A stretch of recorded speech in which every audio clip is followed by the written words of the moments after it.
Hello everyone, my name is Iyad Al-Attar. I'm looking forward to participate in the Sustainable Filtration for Healthy Living with Waterloo Filtration Institute in December.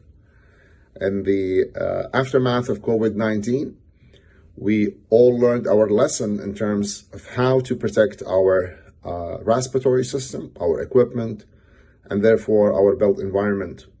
This will need and undertake a lot of measures that we need to tweak in terms of filter selection, filter performance, stages, installation, and disposal of air filters. It's also critical that we raise the bar of air quality and employ appropriate air filtration technologies to attain such air quality to provide it to the built environment. This is going to be a great gathering, lots of knowledge, great minds, super individuals, and an ideal coordinates to learn a great deal. So I look forward to seeing all of you. See you then.